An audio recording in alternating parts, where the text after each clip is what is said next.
یار جلیل، بجٹ آنے والا ہے، راجا نے کسی سفید پوش کی سی فکر مندی سے کہا۔ حالانکہ اس نے جو پہنا ہوا تھا وہ نہ تو سفید تھا اور نہ ہی وہ اس میں پوری طرح پوش تھا۔ اس کی بات پر میں نے سرد آہ بھر کر تبصرہ کیا۔ ہم بھگتیں گے، پیٹرول بھی مہنگا ہونے والا ہے۔ ہاں، مشیر خزانہ کے نیچے کی نظر کمزور ہے، اس لیے جب بھی پیٹرول کی قیمت نیچے آتی ہے تو وہ اسے دیکھ نہیں پاتے۔ البتہ جیسے ہی وہ اوپر جاتی ہے تو وہ فوراً دیکھ لیتی ہیں۔ یہ بھی سنا ہے کہ ایف آئی اے نے قرض کی قسط دینے سے انکار کر دیا ہے۔ راجا کی مراد یقیناً آئی ایم ایف سے تھی۔ راجا تو کہنا کیا چاہتا ہے وہ بات کر۔ یار ان سب کا اثر میرے اقتصادی حالات پر پڑے گا۔ ان کا نہیں، تیرے اقتصادی حالات پر صرف دو افراد سے تعلق کا اثر پڑتا ہے، ایک تیرا باپ اور دوسری نادر شاہ کی دختر بداختر۔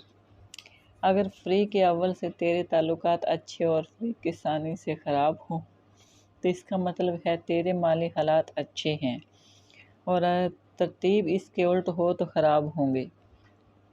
اس بار راجا نے سرد آہ بھری۔ بدقسمتی سے آج کل دوسری ترتیب چل رہی ہے۔ یہ بدقسمتی روز اول سے تیرے ساتھ لگی ہے۔ میں نے تصحیح کی۔ میں نے تیرے باپ کو کبھی خوش نہیں دیکھا۔ راجا نے تائید کی۔ وہ اس دن خوش ہوگا جس دن میں اس جہان فانی سے کوچ کر جاؤں گا۔ خوشیوں کے معاملے میں تیرا باپ بھی کم نصیب ہے، اس کی تقدیر میں یہ خوشی نصیب نہیں۔ کون سی خوشی؟ راجا بے خیالی میں بولا۔ یہی تیری وفات کی خوشی۔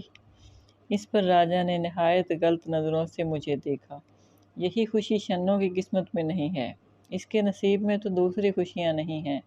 میں نے سرد آہ بھری۔ اماں اور خالہ لاؤڈ سپیکر اس کی خوشیوں پر پہرا لگائے بیٹھی ہیں۔ مجھے تو لگتا ہے کہ میں سحرے کی آرزو لیے ہی گزر جاؤں گا، اور اس کے لیے مخصوص پھول تیری لحد پر ڈالے جائیں گے۔ راجا نے شرانگیزی کی۔ مگر میرے دوست، تو شنوں کی فکر نہ کر، میں ہوں نا۔ یہی تو فکر ہے، اس لیے میں سوچ رہا ہوں کہ ایسا وقت آنے سے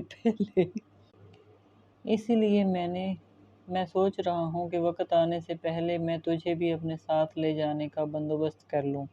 میں نے اسے کھا جانے والی نظروں سے دیکھا۔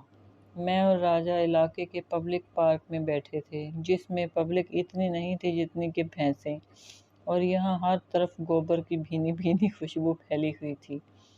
کسی زمانے میں یہ پبلک پارک ہوتا تھا، مگر اب یہ صرف ایک باڑ رہ گیا تھا۔ ایک بھینس نے راجا کو سونگھ کر دیکھا اور واپس چلی گئی۔ غالباً اسے راجا میں اپنے کسی مرحوم بچھڑے کی شباہت محسوس ہوئی تھی۔ راجا مجھے گھر سے زبردستی نکال لایا تھا، کیونکہ آج پہلی بار میرے گھر چاند بانو نے نزول کیا تھا، اور میں کسی صورت گھر سے باہر جانے کے لیے تیار نہیں تھا۔ وہ تو راجا نے روایتی کمینگی سے کام لیا اور مجھے وہ دھمکی دی جسے میں کسی صورت نظر انداز نہیں کر سکتا تھا، یعنی اس نے شنوں کو اطلاع دینے کا ارادہ کیا، اور میں فوراً گھر سے باہر آ گیا۔ راجا کو مناسب الفاظ میں اس کی حرکت پر خراج تحسین پیش کر کے ہم اس پارک میں آ بیٹھے تھے۔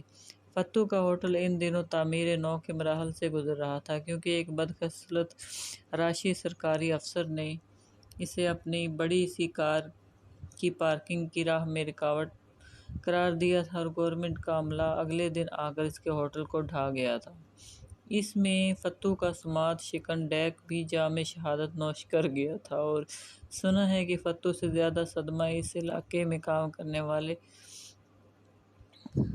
ENT کو ہوا تھا، یعنی آنکھ کان اور ناک کے ڈاکٹر کو۔ اس کے نصف مریض اسی ڈیک کی وجہ سے وجود میں آئے تھے۔ جوابی کارروائی کے طور پر فتو نے اپنے پہلوان سالوں کو آگے کیا، جو ہمہ وقت کسی نہ کسی کی ہڈی توڑنے کے در پہ رہا کرتے تھے، اور جب کوئی اور نہیں ملتا تو وہ فتو پر مشقِ ستم کرتے تھے۔ یہی وجہ تھی کہ سال کے آدھے مہینوں میں فتو کہیں نہ کہیں سے پلاسٹر میں ڈھکا ہوا نظر آتا تھا۔ فتو کے ان ہڈی شکن سالوں نے سرکاری افسر کو ہاتھ لگانے سے گریز کیا کہ اس سے سرکاری املاک کو نقصان پہنچانے کا کیس بنتا تھا۔ انہوں نے اس کی رشوت سے کمائی کار کے ساتھ وہی کیا جو سرکاری عملے نے فتوح کے ہوٹل کے ساتھ کیا تھا۔ میڈیا کے اس بے لگام دور میں سرکاری افسر نے خبر بننے سے پہلے ہی فتوح سے شیک ہینڈ کر لیا۔ اس نے کار ہٹا کر جگہ خالی کر دی اور فتوح اپنا نقصان بھول گیا۔ ان دنوں علاقے کے سارے آوارہ گرد سچ مچ آوارہ ہو گئے تھے اور بیچارے گھر والوں کے لیے ان کو تلاش کرنا مشکل ہو گیا تھا، ورنہ پہلے تو وہ سیدھے فتوح کے ہوٹل جاتے تھے اور اپنے نور چشم اور لخت جگر کو پکڑ لاتے تھے۔ راجہ بکواس بہت ہو گئی، یہ بتا تیرا مسئلہ کیا ہے اور میں اس سے کس طرح بچ سکتا ہوں؟ راجہ نے فلمی انداز میں ملامت زدہ نظروں سے مجھے دیکھا۔ قارئین کو معلوم ہی ہے کہ راجہ کو کسی زمانے میں فلمی ہیرو بننے کا شوق تھا، مگر وہ شاخ ہی نہ رہی جس پر آشیاں بنانے کی وہ منصوبہ بندی کرتا تھا۔ یعنی فلم انڈسٹری اور پڑوسی ملک کی فلم انڈسٹری میں ٹرائی کرنا خطرے سے خالی نہیں تھا۔ اول تو وہاں جانے والے شوقین حضرات کو خفیہ بھارتی ادارے راہ والے فوراً اپنی آنے والی فلم میں کاسٹ کر لیتے اور اس فلم میں عام طور سے شوقین حضرات کا انجام وہی ہوتا ہے جو کسی زمانے میں امیتابھ بچن کا فلم کے آخر میں ہوتا تھا، یعنی انتقال پر میں لال، اور اگر کوئی بچ جائے تو باقی عمر بھارتی جیلوں کی سہولیات سے فیض یاب ہوتے گزر جاتی ہے۔ ایسے کئی واقعات دیکھ کر راجہ نے ممبئی جانے کا ارادہ ترک کر دیا تھا۔ اداکاری کا شوق وہ میرے ساتھ پورا کر لیا کرتا تھا۔ جلیل تو وہ دوست نہیں، دوستی کے نام پر دھبا ہے، اس نے سٹارٹ لیا تھا۔ میں نے اس کی بات کاٹی۔ دھبوں کے لیے سرف ایکسل ہے نا یار، وہ تیرا دوست ہے نا مرزا بے ایمان، اس کا نام مرزا احسان ہے، میں نے اس سے یاد دلایا۔ ہاں، وہ اس دور میں بھی بزنس کی بات کرتا ہے تیرے ساتھ، میں نے اسے مشکوک نظروں سے دیکھا۔ ہاں، کیا کوئی میرے ساتھ بزنس نہیں کر سکتا؟ راجہ نے برا مان کر کہا۔ کر تو سکتا ہے اگر اس میں تیرے باپ جتنی قوت برداشت ہو تو۔ مجھے وہ کل ملا تھا، اس کا کہنا ہے وہ جلد ایک جنرل اسٹور کھولنے والا ہے۔ اس نے مجھے اس بزنس میں شامل ہونے کی دعوت دی ہے۔ راجہ، میرا خیال ہے تو شوق سے اس کے ساتھ شامل ہو جا، کیونکہ تیرے پاس لگانے اور گنوانے کو کچھ نہیں ہے۔ جیل بھی گیا تو گھر سے اچھی کھانے کو ملے گی، مار کھا اور کھانا بھی۔ جلیل راجہ فکر مند ہو گیا۔ اس میں جیل کا کیا سوال؟ اس سوال کا جواب دینا تو مشکل ہے، میں نے سر کھجایا، کیونکہ مرزا جو کام بھی کرتا ہے بالآخر وہ پولیس کیس بن جاتا ہے اور پولیس جیل بھیجتی ہے، دبئی تو بھیجنے سے رہی۔ یار، اس نے تو مجھے بہت سارے سبز باغ دکھائے ہیں، اس کا کہنا ہے کہ آج کل اس سے زیادہ نفع بخش کام کوئی ہے ہی نہیں، کیونکہ چیزوں کی قیمتیں دنوں کے حساب سے کسی زمانے میں بڑھتی تھی، اب تو گھنٹوں کے حساب سے بڑھتی ہیں۔ 10 کی چیز دیکھتے ہی دیکھتے 20 کی ہو جاتی ہے۔ راجہ بیٹے، یہ کام آسان نہیں، آدمی کو سارا دن ایک ٹانگ پر کھڑے رہنا پڑتا ہے، اور تو دونوں ٹانگوں پر بھی زیادہ دیر کھڑا نہیں رہ سکتا، میں نے اسے یاد دلایا۔ وہ تو ہے، مگر مرزا نے کہا ہے کہ وہ 2 ملازم بھی رکھے گا، راجہ نے جواب دیا۔ میرا اور مرزا کا کام صرف کیش سنبھالنا ہوگا۔ لفظ کیش کہتے ہوئے راجہ کی زبان پر شیرہ سا آ گیا۔ اسے کیش کے کام سے ہمیشہ رغبت ہی رہی تھی، اسی وجہ سے اس کے باپ نے اسے دکان سے دور کر دیا تھا، کیونکہ وہ کیش کو گھر تک آنے ہی نہیں دیتا تھا۔ لگتا ہے مرزا نے تجھے کچھ زیادہ ہی سبز باغ دکھا دیے ہیں، میں نے غور کیا۔ ابھی اس نے اسٹور کھولا ہی نہیں ہے اور تجھے سہولتیں فراہم کرنے لگا ہے، تو کیوں جل رہا ہے؟ راجہ بھنا گیا۔ میں نے اسے رحم آمیز نظروں سے دیکھا۔ ابے پیدائشی بدقسمت، اگر اس دنیا میں تیرا کوئی ہمدرد ہے تو وہ یہی خاکسار ہے۔ میں تجھ سے کیوں جلنے لگا؟ مجھے مشورہ دے کہ میں مرزا کے ساتھ شامل ہوں یا نہیں۔ پہلے یہ بتا، مرزا نے کچھ کیا کرایا ہے یا بس ایسے ہی چھوڑ رہا ہے؟ ہاں، اس نے گول مارکیٹ میں ایک دکان لے لی ہے، ان دنوں اس میں لکڑی کا کام چل رہا ہے۔ لکڑی کا کام؟ میں نے سوالیہ نظروں سے اسے دیکھا۔ تو کہہ رہا تھا کہ وہ جنرل اسٹور کھولنے کا چکر میں ہے۔ وہی تو، اس میں لکڑی کے ریک نہیں لگتے کیا؟ اچھا تو یہ بولنا، میں نے قریب سے گزرنے والی ایک طرح دار خاتون کو دیکھا جو غالباً اس لیے گھر سے نکلی تھی کہ لوگ ان کو دیکھیں۔ وہ خود جامے سے باہر ہو رہی تھی۔ اے ادھر! راجہ نے میری آنکھوں کے سامنے ہاتھ لہرایا۔ تو کہاں کھو گیا؟ بس میرے دوست، آج کل جگہ جگہ ایمان خطرے میں ڈالنے والی چیزیں گھوم رہی ہیں۔ میں نے سر آہ بھری۔ ہاں تو کیا کہہ رہا تھا؟ میں بکواس کر رہا تھا، اس نے بھنا کر کہا۔ اس میں کیا شک ہے؟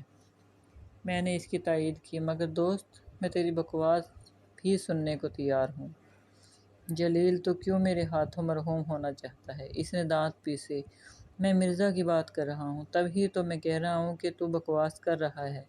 میں نے پھر چٹکی لی تو راجہ غصے میں باسی سوڈے کی طرح ابل پڑا، اور جتنی دیر اس نے میری مدح سرائی کی، میں نے آنے والی دوسری خاتون کا معائنہ کیا اور اس کے بعد سرد آہ بھری۔ راجہ، تیرے مسئلے کا کوئی حل نہیں ہے، کیونکہ اصل میں مسئلہ تو خود ہے جو روز نیا مسئلہ پیدا کرتا ہے۔ بھاڑ میں جا! وہ بھنا کر کھڑا ہو گیا۔ میں مرزا کے ساتھ شامل ہونے جا رہا ہوں۔ اچھا دوست، پھر ملیں گے کسی ہسپتال میں یا پھر حوالات میں نے ہاتھ ہلا کر کہا۔ مرزا کے اکثر کاموں کا نتیجہ عام طور پر ان دو جگہوں پر جانے کی صورت میں ہی نکلتا ہے۔ راجہ بکتا جھکتا روانہ ہوا تو میں نے فوراً گھر کی راہ لی، مگر افسوس کہ چاند بانو اپنی چاند سی صورت لے کر جا چکی تھی اور اماں ایک لمبی سی فہرست کے ساتھ میری منتظر تھی۔ کاغذ پر متعدد لرزہ خیز سبزیوں کے نام لکھے تھے، اور ظاہر ہے اماں یہ سب پکانے کے لیے منگوا رہی تھی۔ میں نے فریاد کی، کیا گائیں اور مرغیاں مر گئی ہیں جو تم یہ کدو کریلے پکا کر کھلا رہی ہو؟ بکواس نہ کر، کما کر لاتا ہے جو فرمائشیں کر رہا ہے۔ بے چارہ خلیل نہ ہو تو تجھے یہ سبزیاں بھی نہ ملیں۔ کماتا کیوں نہیں ہوں؟ میں نے بھنا کر کہا۔ جو لاتا ہوں وہ تمہاری چہیتی اسے جہیز فنڈ میں شامل کر لیتی ہے۔ حرام کی کمائی ہے، تبھی تو تیری شادی میں تاخیر ہو رہی ہے۔ اماں نے نکتہ اٹھایا۔ اماں، میں کیسے یقین دلاؤں کہ میں نے ہیرا پھیری چھوڑ دی ہے؟ میں نے عاجزی سے کہا، اور ٹوکری لے کر باہر کا رخ کیا، اور ورنہ اماں کا لیکچر شروع ہو جاتا۔ خاصی دیر تک جاری رہتا۔ باہر آتے ہی میری طبیعت درست ہو گئی، کیونکہ چاند بانو دروازے پر کھڑی تھی اور شاید میرے ہی انتظار میں کھڑی تھی۔ اس نے آواز دی، جلیل ذرا سننا، اور میں کھنچا چلا گیا۔ کہو چاند بانو۔ وہ مجھے کچھ سامان منگوانا تھا، اس نے ایک روشن مسکراہٹ کے ساتھ کہا۔ لا دو گے؟ سر آنکھوں پر میں نے جواب دیا، اور اس کے سامان کی پرچی پکڑ کر روانہ ہو گیا۔ یہ خیال تو مجھے آیا ہی نہیں کہ اس نے مجھے رقم تو دی ہی نہیں، اور میرے پاس صرف اماں کے دیے ہوئے پیسے تھے۔ مجبوراً مجھے انہی سے چاند بانو کے سامان کی خریداری کرنا پڑی۔